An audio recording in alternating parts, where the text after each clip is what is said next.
Well, good morning, guys. It is Sunday, December 8th. I'm Gunnar, I'm Don, call me Dine, and I'm going to re-record the last 5 songs that I did on last week's Let's Listen, because when I set up the highlights, I set them up one at a time last week, but only uploaded them to YouTube once per workday last week. And when I got up on Friday morning to upload the last part, Twitch had lost the video file.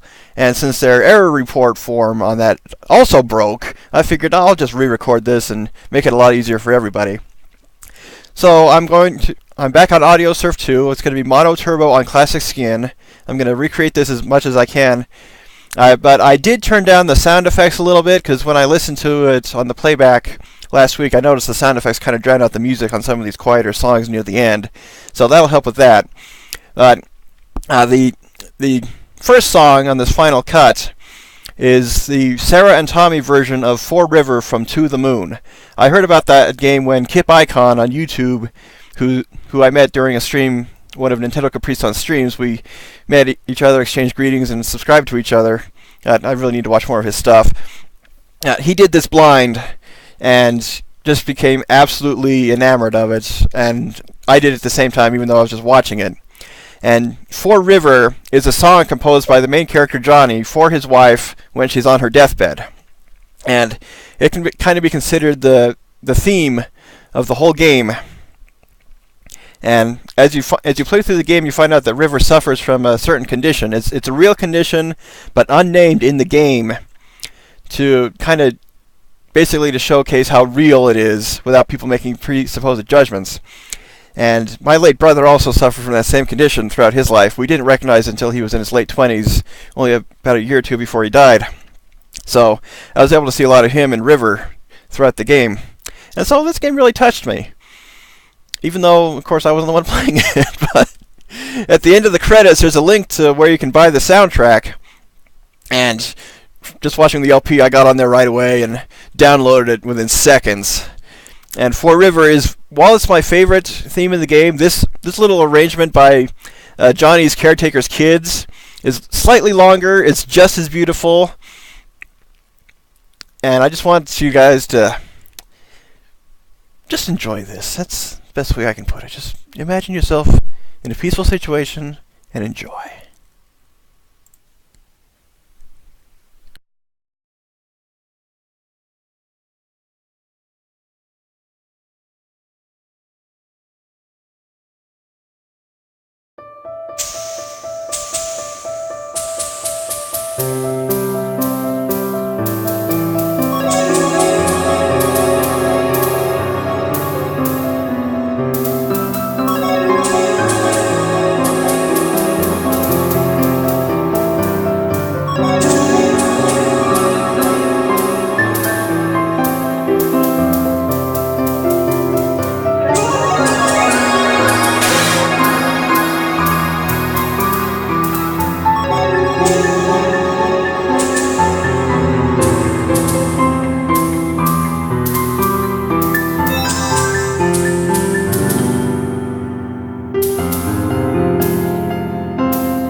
It's a bit of a sudden ending. You can really feel the atmosphere on that one, and my voice getting quiet at the end of the introduction was sounded a little creepy now that I think about it. But I was trying not to choke up as I did last time.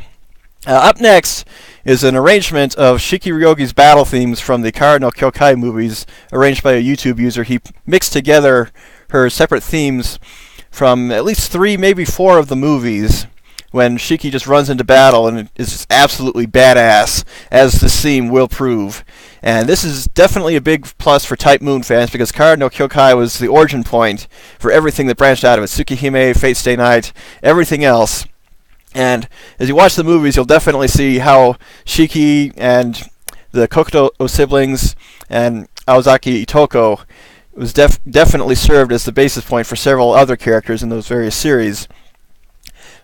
If I remember correctly, the themes used are the ones from movies 3, 5, 7, and 1 in that order. And the first one's my favorite. I may actually use a cut of that for my YouTube channel trailer if I ever get around to making it. Let's go.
Now, even if you have not seen the movies, all you have to do is just listen to that to know that Shiki Ryogi is a freaking badass. She knows she can kill anything, and I mean anything.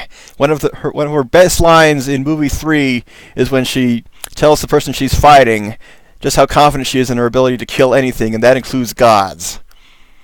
So if you've not seen those movies, it's a definite must-watch for anime fans if you don't mind the violence. It's a very bloody series, especially after the first movie. So if you're a little squeamish, take caution. But still, very excellent series. Heavily recommended. Up next is the climax and end credits theme from the Sailor Moon R movie, Moon Revenge. It's generally regarded as the most popular of the 3 Sailor Moon movies, and as I mentioned before in some previous streams, I've been getting back into the series lately. I bought the new translation of the manga. I'm really itching to rewatch the S series and maybe the Sailor Stars series, because I've only seen that one once. And I was just thinking about what got me into the series was actually the English dub. So I bought some of the old VHS tapes that they released on that back in the 90s. That's what really got me into anime. But after I started watching episodes in the original Japanese, I really came to hate the dub. And so as for fun, I watched the Sailor Moon Abridged series and thought it was really, really funny. It did a good job making fun of the dub while keeping some things kind of consistent, but one of the things they did was the Sailor Moon R movie, and they barely touched the climax scene where Moon Revenge begins to play. And here you have Usagi. She's lost her powers, de-transforms from Sailor Moon, but she's able to transform into Princess Serenity, and basically is willing to give up her life to save her friends during this climactic moment when they're crashing back down to Earth, and it looks like no one's going to survive if she doesn't act. So it really gets the adrenaline going, really fitting for this sort of situation, and never ever gets old.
Now, the first time I heard that song was actually in MIDI format, and the violin part in the chorus was what really got me hooked on it, even before I heard the original version with the lyrics. So I still kind of have a nostalgic fondness for that portion. It was a little hard to hear. If you listen closely in the chorus, especially near the end, you'll be able to hear it. Up next is an orchestral arrangement of my favorite Calmer theme from Xenoblade Chronicles, Satorl the Phosphorescent Marsh at night. And Satorl Marsh is definitely one of those places that's the yin and yang of its own environment. Daytime, it's bleak, it's dreary, you have enemies aggroing you all the time when you're going through it for the first time. But at night, when the trees begin to light up and turn the whole swamp into something that rivals every Christmas decoration, every Christmas decorated house ever, is really something that just sets the mood and makes you just want to sit down and admire how beautiful nature can really be. And even though the enemies are about 60 levels higher than you when you first get to it, they will leave you alone unless you attack them first. It is a very peaceful place. I listen to this song when I have trouble falling asleep, and more often than not it works.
I often tell my friends that the best way to listen to music is to listen closely enough so you can hear and distinguish every single instrument that plays in the piece. And for that particular arrangement of the song, that trumpet that starts just a few seconds in and goes for pretty much the whole thing is really the keystone of that piece. Because normally people associate trumpets with loud, blaring brass instruments, but for that one, it just sets the tone for everything better than any other single instrument does. The final song is Lumis Eterne from the Aria anime. It's an anime set on Mars in the future where they have terraformed it and renamed it to Planet Aqua after the whole surface, about 90% of it becomes covered with water. And the main character goes there to learn one of the tools of the trade that's known in New Venice, or Neo Venetia as they call it in the anime. And she has a friend named Alice Carroll, who's kind of a prodigy in the trade. And her mentor is recognized as the best singer in the city. And Alice is basically getting ready to become a full-fledged member of this trade. And so she's talking to her mentor during her final exam and saying, the one thing I'm worried about is singing. I don't think I'm very good. And her mentor basically says, don't worry so much about how well you sound, but focus on expressing what's in your heart to your listeners. And in this cut, she sings it twice. The first time in Esperanto, the second time in Japanese. Whereas in the actual show, she only sings it in Esperanto, but it just wows everybody. And the series itself is one that basically says, enjoy life, enjoy what you have now, prepare for the future, don't look back with regrets, enjoy the times you had then, enjoy the times you have now, and enjoy what you will experience in the future. And it's one of those series that will make you cry, but for happy reasons, almost never for sad.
I honestly can't recommend that series enough because it is effectively a life changer. If things are going hard in your life and you need a little optimism, that series will definitely help provide it. As that was the final song, I want to thank you guys for tuning in, and I apologize that the original version of this is not what you're watching now here on YouTube. Again, technical difficulties on Twitch's side. What I should have done is highlighted everything, then uploaded it and released each one each day. But what can you do? As I said before on the last recording of this, I will do one of these about once a month, about once in between every major LP project for as long as I'm able to. Whereas the Let's Mess Around ones, like Fate Unlimited Codes, Fortune Street I'll do whenever people are available. Other Let's Mess Around stuff, probably when I need a break during the major project. Hopefully this afternoon, if my voice continues to hold out, I'll get back to Breath of Fire 2. So, again, thank you guys for tuning in. Hope you enjoyed this. Hope you enjoyed my unusual taste in music. But, hey, there's nothing to be ashamed of. Video game and anime music are some of the best these days. That's really all I can say. Again, thank you guys. I'm Dine. Call me Dine. See you later.